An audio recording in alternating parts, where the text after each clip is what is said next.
Good morning, May 31st, 2019. So questions have arisen as a result of my previous video regarding what I've been up to regarding FEMA and the floodway and what that's all about. So obviously this video is not about precious metals, and I do apologize for, well, all of you guys who are my subscribers for the former. I figured I'd share some valuable information as opposed to invaluable or non-valuable information, rather, regarding metals. Anyways, El Hacienda here. Well, I purchased this, or I didn't, my family rather, purchased this back in 2007 when the market was down, and yes, we got it at an incredible fire sale price. This on its current acreage, and at the time the FEMA regulations were fairly lax, at least by comparison to now. They had changed conveniently for themselves, of course in the best interest of public safety, which is utter bullshit. Now knowing FEMA inside and out, to the extreme of I could probably get a freaking job as a consultant with FEMA bullshit knowledge. Anyways, so they changed the floodway from where it was to, which was from that tree there, you know, through here and across that, which was cool. And you guys actually remember last year, for those of you who have been longtime subscribers, probably remember that flood that happened not once but twice. Well, you know, that's a really irregular thing. It only happens every few years when we have extreme winters and thaw. And we have two dams upriver from here, one up in Milford and one downstream at Kensington Lake, or Kensington Metro Park, which, by the way, is a 110% man-made bullshit lake with a no-wake enforcement on it.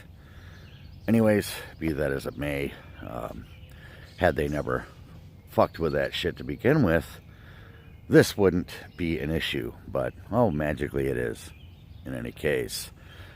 So now the entire property, house, all the way up to the street, including the woods that I intend on keeping, all the way up to my neighbor's house up there that was built in 1998, solely built upon man-made fill, or fill brought in from other places, right?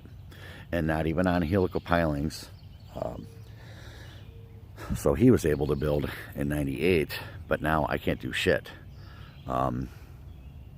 Yeah, I think it's just pretty magical how they put the entire land, all of it. This is damn near 2 full acres, is now magically in a floodway. Okay, so what's up with floodway? Well, floodway is the 100-year flood, okay? That's what they call it. And so they speculate, keyword here, speculation, that every 100 years or so, plus or minus, that this entire land will flood. And then you have the base flood elevation, also known as the BFE. Many of you would call it something else, but in this case it's not called that. So the base flood elevation is 853.4 where I'm at right now. Well, my house, the first floor of the house, being the floor itself, is at 855.73. So I am out of the base flood elevation. The garage, on the other hand, not so much. It actually floods just as a matter of the rain running down the freaking driveway. But that was built pretty kittywampus to begin with, just a slab below, you know, where it should be.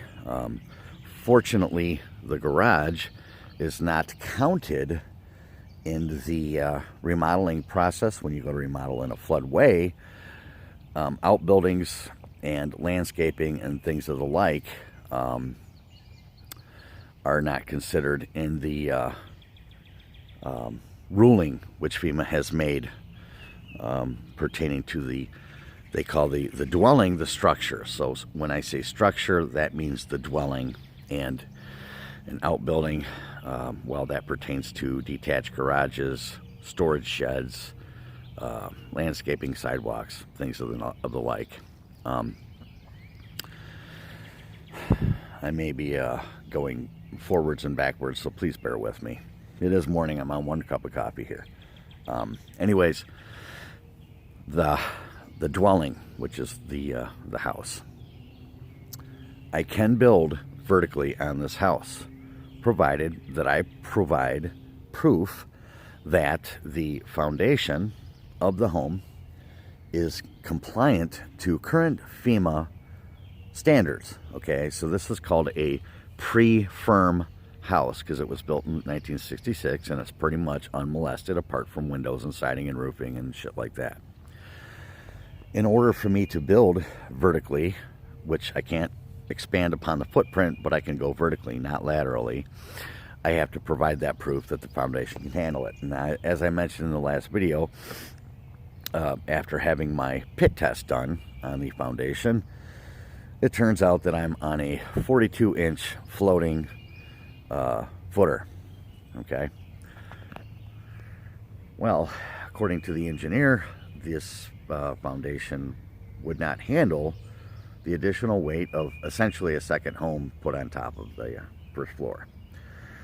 So in order to do that, well, like I said, I have to pin the foundation with helical pilings, and that would cost me 30 grand.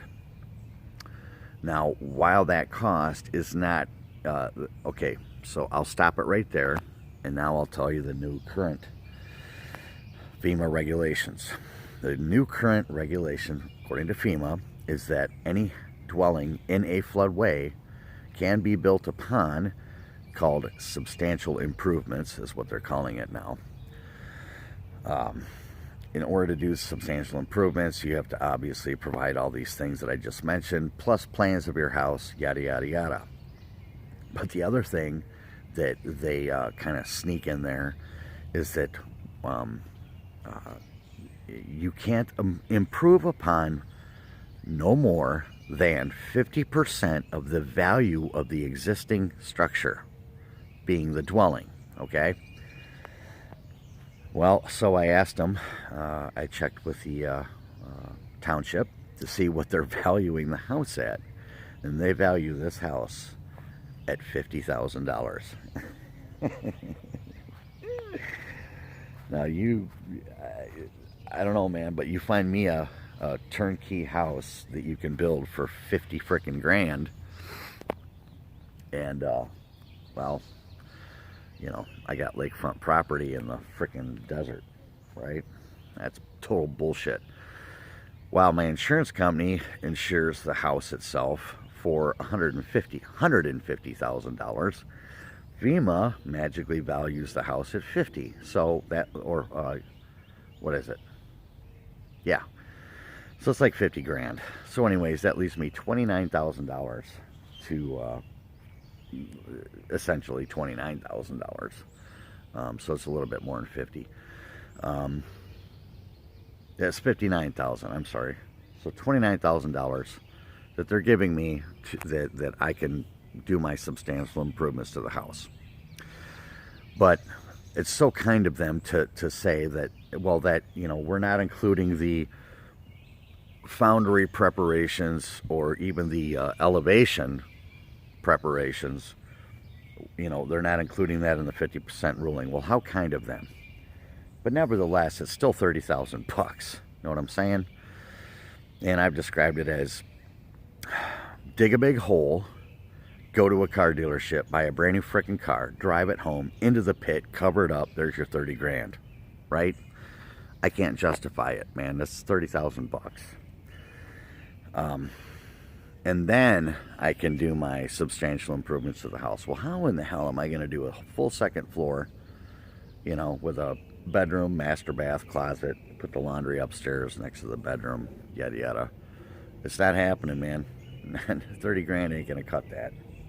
Um, so that's what you're up against when you have a $200,000 estimate to do, you know, the full remodel plus the upstairs. Because I mean, the downstairs would obviously need a full remodel in order to handle the upstairs. You see what I'm saying?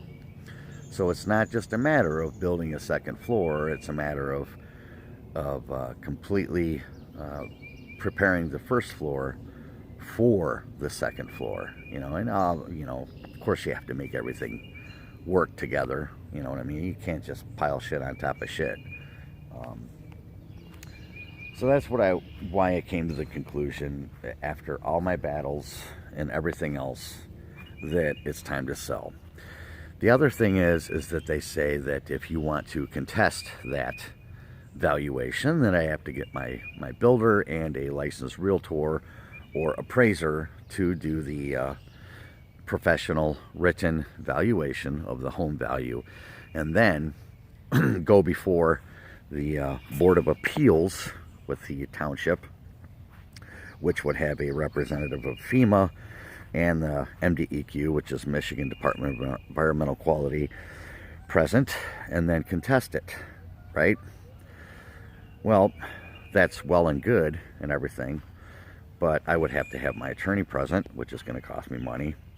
Those other people present, which is going to cost me money as well, because I also have to then pay the township $300. Now, the way I see it, I have paid out the ass for so many permits and inspections and surveys out here as it is, and including my my blueprints that I worked most diligently on all freaking winter, to have everything completely shot down to the tune of thousands and thousands and thousands of dollars wasted on being told, fuck you. Right? So I'm at the point now of, well, what can I do for 30 grand? Well, it's you know what, man, it's throwing money for naught. I could easily, you know, change the back here, put a reverse gable on it going into that gable, maybe even possibly raise the roof like 4 feet, and then have that all you know, like lofted or whatever. But it's still adding weight onto that, and the township would then also question that, and there's just a whole lot of more legality bullshit that I would have to come up against. And being that I have over $250,000 invested into this house and property as it is, even if I were to throw another let's say 50 grand at it, you know, and kind of fudge numbers around a little bit on the expenditures, because they need a itemized list of your expenditures so they can make sure you didn't spend more than that 50% of value. I'm sure you can see where I'm going with this. It would put me in some hot water, seriously. And also, that's just not cool, because that would be, again, money thrown for naught. Now let's say I threw $200,000 or $230,000, $250,000, including the garage, $1,000 at a house that I've spent $250,000 on. That puts me at $500,000 in a house, or yeah, that in a neighborhood whose most recent high sale was 410 grand. That priced that house completely out of the neighborhood, man. Right now, I can get 300 for this house. So I think the best recourse, being that I've got 250 into it, is to sell it to 300 and take that money and run. Now the land next door, which is an acre, like I told you the other day, I'll be keeping that. That is on its own parcel, okay? I never did have these property's connected because I wanted a guaranteed place to keep my boat forever. Being that I can't do anything else with that land, I can't build or nothing, remember, except it'll be a boat parking. But I have 300 feet of frontage here, so I can still park boats here. You know, for other people, of course, charge them money to moor their boats, $1,600 a season. That would more than pay for my land taxes over there, which is only $900 a year for the land tax. So I paid $95,000 for that acre right there.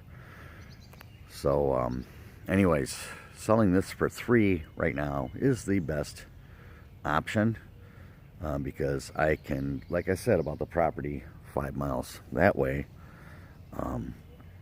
it's actually come down. It's 2 acres, and it's a beautiful, beautiful piece.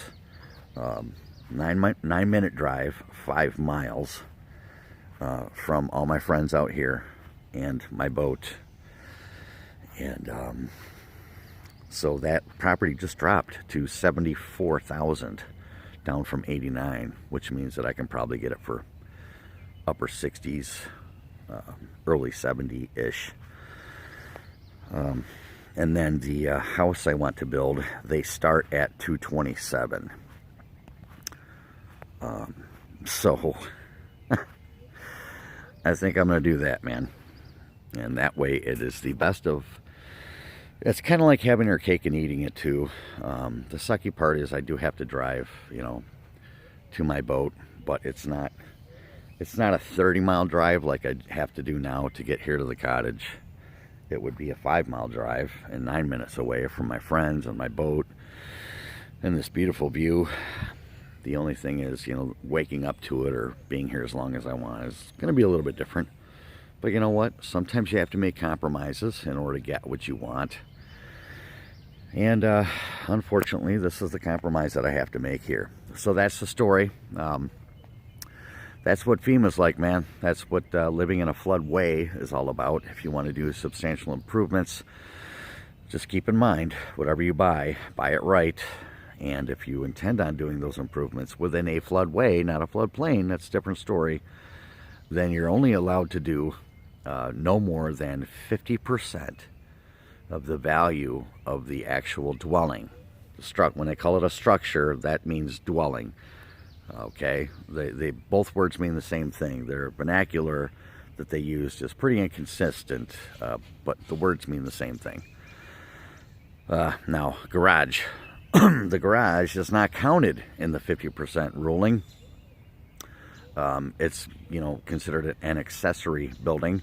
So therefore, if this incurs substantial damages, I can rebuild it entirely and even, you know, completely change it. Again, that can't exceed its existing footprint, but it does fall into the guidelines of needing to be brought out of the base flood elevation and into post-firm guidelines. Okay, there's pre-firm, which is before all the FEMA bullshit, and then there's post-firm, which is after, which is now current. So that means that the entire garage in this case, including its slab and foundation, would need to be tore out, helical pilings put in, entirely new foundation, and then a new garage. Well, yeah, helical piles, even for a 20 by 20 garage, a helical piling is installed every 6 feet. Okay, so take 20 by 20, put it into a grid pattern, and that's how many pilings it's going to need. Pilings start at $1,000 a piece, and that is for up to 50 feet. Anything past 50 feet into the ground, it goes per foot. So a garage that should only be like, you know, $5,000, $10,000, maybe $15,000, including a foundation, suddenly turns into about 50 grand or more.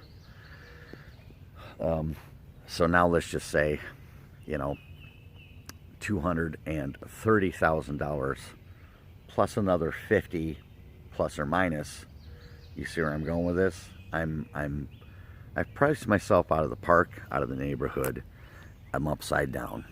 So that's what's going on, man. Keep that in mind if you ever find waterfront property and you're really, you got a real big boner for it. Just make sure it's not in a floodway. And if it is, look, this is still excessively enjoyable.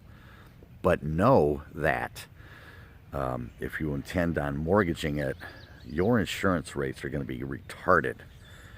And also, when it comes time for substantial improvements, you're going to be up against the most gruesome set of rules that you could ever imagine for owning real estate. All right. So that's why I'm selling, man. That's the only reason why I'm going to sell. If I was not up against that bullshit ruling, I would have already started construction on this place. But just like precious metals, I'm going to get out. Unlike precious metals, however, the housing market is on an increase, especially for waterfront.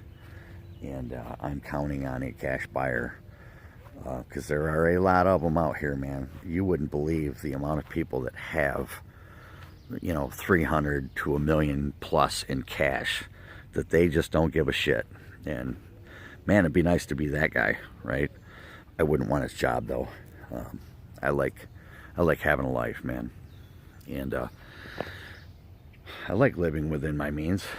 It's a nice thing. Anyways, I think I'm rambling now. That's why I'm doing it, man. And not happy about it. Metals market's on the way down, and house market is on its way up. Now's the time to sell. But it's unfortunate that upon FEMA's speculation that of the 100-year flood, that it is costing me what it is, and that is my solitude and my chi, my peace of mind, my enjoyment of my life. And that just fucking pisses me off. Whatever happened to America? Because when this house was built, it was built in '66, back in the day when you can pretty much still do what you want to frickin' do, within acceptable guidelines. Had to just pass a house inspection, make sure it was done right, which this one was. But nope, nowadays everything has to be all commie. So, in any case, you guys, 23 minutes. I do apologize. Thanks for stopping by, my friends. And until next time, I'll see ya.